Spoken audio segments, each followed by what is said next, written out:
So we'll turn back to a few more moments of Q&A before all of our presenters drop down for a long, well-deserved night of sleep after this long, big day. I personally spent all day doing this event, the two parts of it. So I know we're all ready to call it an evening. There was a question from Charles in the chat asking, where is Enbridge vulnerable? How can they be defeated? And I know that that's like a big and thorny question and that no one has a perfect answer, but I'm curious if anyone wants to speak to that at all, and if not, we can return to some of our kind of other questions too. Yeah, Jeff and Victoria. I think we need to look at it in two contexts. One is in Minnesota, and here we think they're vulnerable. Have they been telling the truth? Are these sites really finished? Are they settled? And if the answer is no, they could be on the hook for permits forever. These are the sorts of permanent damages they said wouldn't happen. And you know, if you have to get a water permit, for example, you have to report your annual water use, right? This is not a trivial thing. They're also, in the future, I think, particularly vulnerable with Line 5. And I think, just like I mentioned in a note, just through the financing industry, the insurance industry, they can't get insurance anymore. They have to be self-insured. We've heard banks saying they don't want to fund these sorts of things anymore. And really keeping on the message of decarbonizing our entire economy so that we don't have to face these threats from petroleum. So there's a lot of places. It's interesting. We know that they're feeling the push in their press release after the settlements. They said, "Oh, there's people will never satisfied. They'll never go away." Well, that's us, and it's because of the water. Thanks, Jeff. Victoria. Yes, and it is because of the water, and it's because Anishinaabeg people, since the time of contact, have protected it. And I think there's some things we need to think about in history. With boarding schools, it was going on since before treaties. A part of us getting our annuity payments for one of the first treaties signed with Anishinaabeg people, we had to agree to let them take our children to boarding school. And in doing that, we lost a lot. And our people were abused greatly there. And generation after generation of our people had to go to boarding schools. And it never got better for them. They were beat for their language. They were sexually molested. They were killed there. They were forced to be sick and not treated for their sicknesses there. And none of this changed until non-Native people stood up for our rights to have families, to be able to have our children with us. The Merriam Report, if you want to look that up. It was a woman, a white woman, came around and did all this research about how boarding schools were affecting Native American families. And she brought it to Congress and showed all of the government how we were being treated.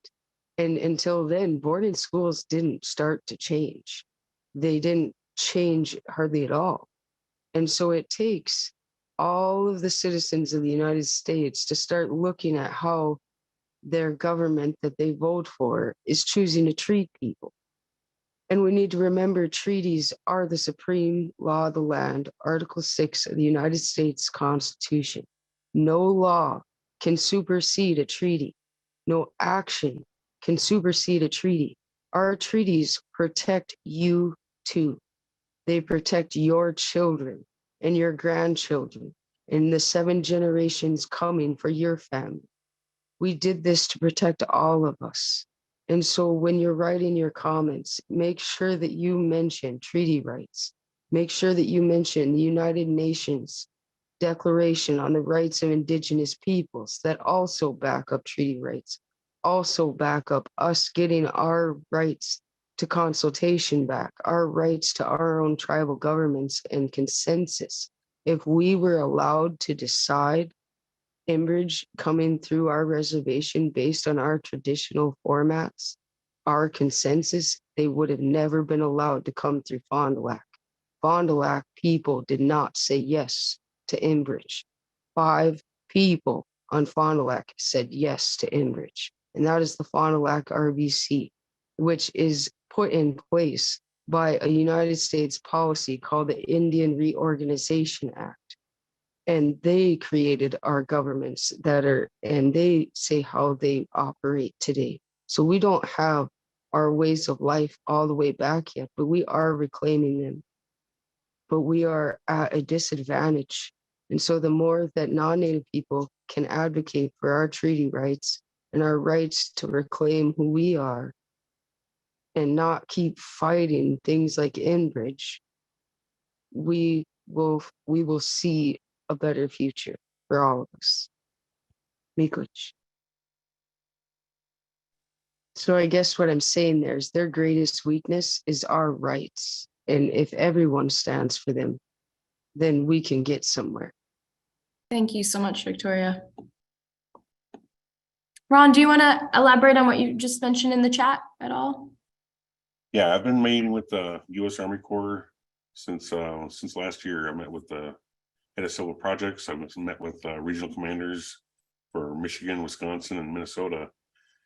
And during one of our last meetings, I met with the regional commanders deciding on the Line 5 permit. I was invited by Don Goodwin and the Fry sisters and the grandmas that were representing everyone out here, trying to protect clean water. And the regional commander in charge of the Wisconsin side of the permit hinted at the treaty rights of Bad River and the issues of the impact of Line 5 on clean water and wild race is what's going to beat the Line 5 project in the EIS. So if we can get a full EIS conducted of the project instead of just a Straits of Mackinac, if we can get a full EIS, the treaty rights of Bad River, the impacts that are going to be seen there will be what stops Line 5, I think. And that's what the Army Corps during these meetings, that's what I've gotten out of it. And I think that's still what needs to be pushed for. We need to keep pushing our representatives, our senators. We need to investigate Line 3, the impacts. There's a department there, the U.S. Army Corps, that can investigate this. This is on their radar. They know that this issue is a big issue. There's 27,000 plus comments about Line 5, and we try to spread the word beforehand to inform people over there to help, fight this. So we're going to keep working on this and keep gathering more information to help protect Line 5 and defend our water from other projects as well. Miigwech. Thank you, Ron.